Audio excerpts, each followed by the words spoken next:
बरसों पुराना काली पहाड़ी वाला गांव, जहां शाम ढलते ही लोग अपने घरों के दरवाजे बंद कर लेते थे, जहां रात के अंधेरे में कुत्ते बिना वजह रोने लगते थे और जहां एक पुरानी हवेली के बारे में कहा जाता था कि वहां आज भी किसी की आत्मा भटकती है। गांव के बूढ़े कहते थे, जिसने भी उस हवेली की तरफ रात में कदम बढ़ाया वो कभी पहले जैसा लौट कर नहीं आया। लेकिन शहर से आया अर्जुन इन बातों को सिर्फ अंधविश्वास मानता था। उस रात तेज बारिश हो रही थी, आसमान में बिजली गरज रही थी और उसी अंधेरे रास्ते से अर्जुन अपनी पुश्तैनी गांव लौट रहा था। अजीब गांव है। स्टेशन से लेकर यहाँ तक एक भी आदमी दिखाई नहीं दिया। बाबू, रात में यहाँ कोई बाहर नहीं निकलता। क्यों? भूत प्रेत से डरते हैं क्या? नाम मत लीजिए साहब, यहाँ सच में कुछ है। मैं शहर में रहता हूँ, ये सब कहानियां मुझ पर असर नहीं करती। अगर सच जानना है तो रात के 12 बजे पुरानी हवेली के पास चले जाइए। और वहां क्या मिलेगा? मौत या फिर वो साया। ये हवेली आखिर है कहां? गांव के पीछे पुराने बरगद के पास। ठीक है, मैं जरूर जाऊंगा। गलती मत कीजिए बाबू, जो वहां गया वो वापस नहीं आया।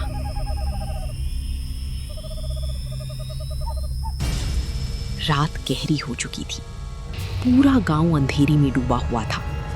सिर्फ दूर कहीं उल्लू की आवाज सुनाई दे रही थी। अर्जुन अपने पुराने घर में बैठा था, लेकिन उसके दिमाग में बार बार उसी हवेली का ख्याल आ रहा था। तभी खिड़की के बाहर किसी औरत के रोने की आवाज आई, धीरे, दर्द भरी, डरावनी।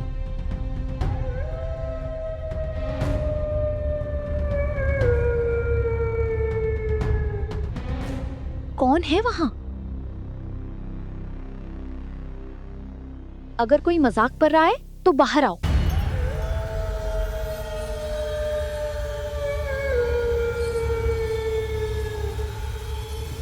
ये आवाज हवेली की तरफ से आ रही है। बाहर मत जाना अर्जुन। दादी, आपने सुना? हाँ, वो फिर लौट आई है। कौन? वही साया जिसने सालों पहले पूरे गांव को डराया था। आप लोग आज भी इन बातों पर विश्वास करते हैं? क्योंकि हमने उसे अपनी आंखों से देखा है। सच क्या है ये आज पता चल जाएगा। नहीं अर्जुन, आज अमावस्या है। आज वो सबसे ज्यादा ताकतवर होती है। मैं डरने वालों में से नहीं हूं। अगर गए तो शायद वापस नहीं आओगे। बारिश और तेज हो चुकी थी। अर्जुन धीरे धीरे उस पुरानी हवेली की तरफ बढ़ रहा था। पुरानी बरगद की पेड़ हवा में झूल रही थी। ऐसा लग रहा था जैसे कोई उसे रोकना चाहता हो। और फिर उसने पहली बार उस हवेली को देखा। टूटी हुई दीवारें, काले पड़े दरवाजे और खिड़कियों से आती अजीब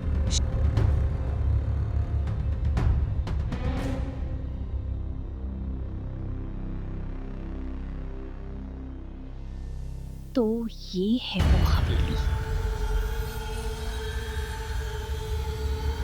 कौन है? कौन बोल रहा है? तुम्हारा सामने आओ। तुम कौन हो? जिसे इस गांव ने मार दिया। ये सपना है या सच? वहां कौन है? कमरे की दीवारों पर जलती मोमबत्तियों की रोशनी कांप रही थी। हवा में जलती मिट्टी और पुराने खून की बदबू फैली हुई थी। अर्जुन के हाथ कांप रहे थे, लेकिन उसकी आंखों में अब डर से ज्यादा जिज्ञासा थी। उस रहस्यमयी औरत की आवाज पूरे कमरे में गूंज रही थी। तुम्हारे साथ आखिर हुआ क्या था? इस गांव ने मुझे चुड़ैल कहा, लेकिन मेरा कसूर सिर्फ इतना था कि मैंने सच देखा था। कौन सा सच? इस हवेली में सालों पहले कई मासूम लोगों की बलि दी गई थी। क्या?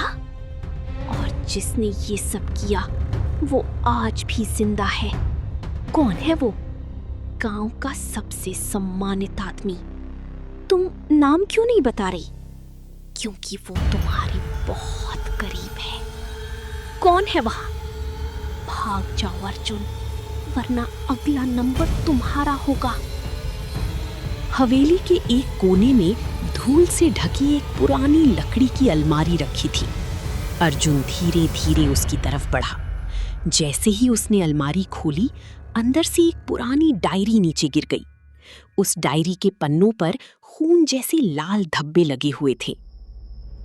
ये क्या है? अगर तुम ये पढ़ रहे हो तो समझो मौत तुम्हारे बहुत करीब है। ये किसने लिखा? रहस्यमयी औरत। अर्जुन घर लौटता है, लेकिन उसकी दादी पहले से उसका इंतजार कर रही थी। उनकी आंखों में डर साफ दिखाई दे रहा था। तुमने कुएं की आवाज सुन ली ना? दादी, आप सब जानती हैं। हाँ, क्योंकि मैं उस रात वहां थी। क्या हुआ था उस रात? गौरी ने ठाकुर को लोगों की बलि देते देख लिया था।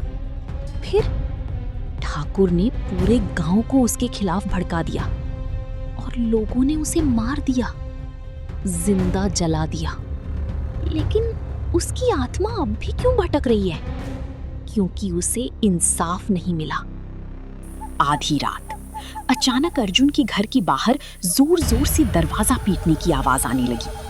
हवा में किसी के रोने और हंसने की आवाजें एक साथ गूंज रही थी। कौन है? दरवाजा खोलो। मत खोलना,